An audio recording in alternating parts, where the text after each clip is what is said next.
అందమైన చర్మ సౌందర్యం మీ సొంతం. Second aqua radiance deep cleansing gel.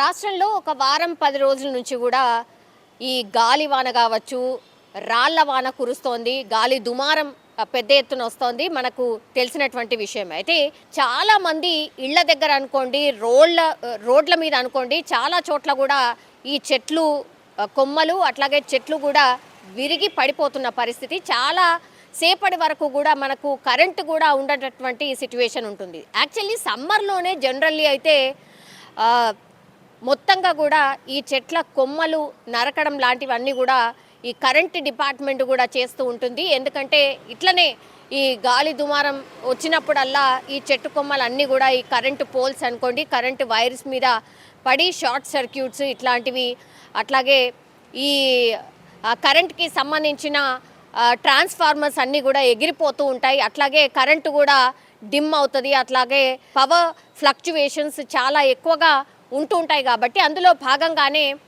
ఏం చేస్తారంటే కొంతమంది ఈ చెట్లు ఎవరికైతే ఎక్కువగా ఉంటాయో వాళ్ళు పిలిచి ఈ చెట్ల కొమ్మల్ని నరికివేస్తూ ఉంటారు.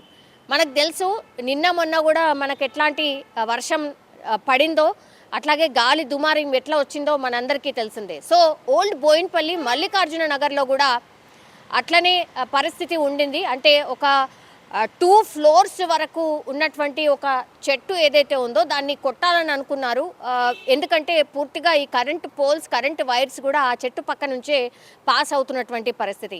సో ఏదైనా జరగచ్చు అన్న ముందు జాగ్రత్తతోని ఈ అపార్ట్మెంట్ వాళ్ళే ఒక మనిషిని పిలిపించి ఆ తర్వాత ఆ చెట్టు కొమ్మల్ని కూడా నరకడానికని పిలిపించారు.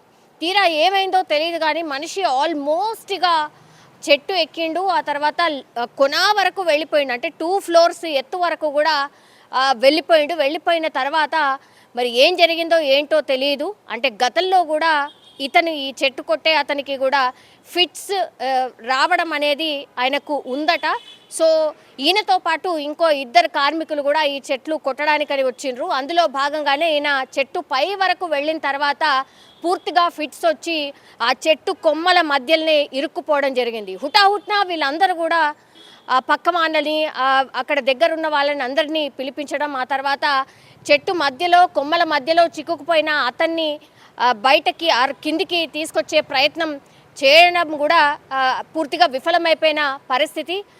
తాళ్లతోని కట్టి కిందికి దించే ప్రయత్నం చేశారు. అతని దగ్గర వరకు రీచ్ కావాలంటే కూడా పాసిబిలిటీ లేకుండే కాబట్టి తాళ్లతోని కట్టి ఆయనకు కిందికి దించే ప్రయత్నం చేసినప్పటికి కూడా పూర్తిగా విఫల ప్రయత్నం కావడంతో హుటాహుట్న డిఆర్ఎఫ్ సిబ్బందికి, డిజాస్టర్ మేనేజ్మెంట్కి సంబంధించిన డిఆర్ఎఫ్ వాళ్ళకి ఇన్ఫర్మేషన్ అందించడం, ఆ తర్వాత వెంటనే వాళ్ళు వచ్చి క్రేన్ ద్వారా పైనకి వెళ్ళడానికి కూడా వాళ్ళకు కూడా కష్టమైంది. అప్పటికి కూడా ఆయన అన్కాన్షియసే ఉన్నాడు. ఆ తర్వాత పైనకు వెళ్ళిన తర్వాత పూర్తిగా ఒక 2 సహాయంతో పైన వరకు వెళ్ళి ఈ క్రేన్ సహాయంతో ఆయనను కొంతవరకు ఫస్ట్ ఎయిడ్ చేసి పూర్తిగా ఆయన అన్కాన్షియస్ ఉంటే కాన్షియస్లోకి తెచ్చిన తర్వాత మెల్లిగా చాలా జాగ్రత్తగా కిందికి దించడం అయితే జరిగింది. కానీ నిజంగా అదృష్టం అనుకోవచ్చు. ఎందుకంటే గతంలో కూడా ఇతనికి ఇలాగే ఇంకో చోట కూడా ఇట్లాంటి పరిస్థితే వచ్చింది. అప్పుడు కూడా అదృష్టం బాగుంది కాబట్టి బతికి బయటపడ్డాడు. ఎగైన్ మళ్ళా ఇట్లాగే ఈ చెట్టు కొమ్మల్ని కొట్టినటువంటి ప్రయత్నంలో భాగంగానే కొడుతూ అక్కడే ఆయనకి ఫిట్స్ రావడం, ఆ తర్వాత అన్కాన్షియస్ అయిపోయినా సరే కిందికి మాత్రం పడిపోలేదు. చెట్ల మధ్య కొమ్మల మధ్యలోనే ఇరుక్కుపోయినటువంటి పరిస్థితి అయితే కనిపించింది. సో అదృష్టం బాగుంటే నిజంగా ఇతనిలాగానే బతికి బయటపడతారు అనేదానికి ఒక ఎగ్జాంపుల్ కూడా అనుకోవచ్చు. ఆ తర్వాత కూడా డిఆర్ఎఫ్ టీం కూడా పూర్తిగా ఊపిరి పీల్చుకుంది. ఎందుకంటే వీళ్ళు వెళ్ళి అక్కడ రెస్క్యూ చేసేంత వరకు కూడా ఆయన అక్కడే ఆ చెట్ల మధ్యలోనే, చెట్టు కొమ్మ మధ్యలోనే ఇరుక్కొని అలాగే ఉండాడు కాబట్టి వీళ్ళు కిందికి తీసుకురాగలిగారు. లేకపోతే అంత పైనుంచి కింద పడ్డ తర్వాత మాత్రం గాయాలవడమో, లేకపోతే కొన్ని టైమ్స్ అసలు మరణించే అవకాశాలే ఎక్కువగా ఉంటాయనేది కూడా డిఆర్ఎఫ్ సిబ్బంది చెప్తున్నటువంటి పరిస్థితి అయితే కనిపించింది. సో ఒక రకంగా చెప్పాలంటే ఈయన అదృష్టమే అనుకోవచ్చు.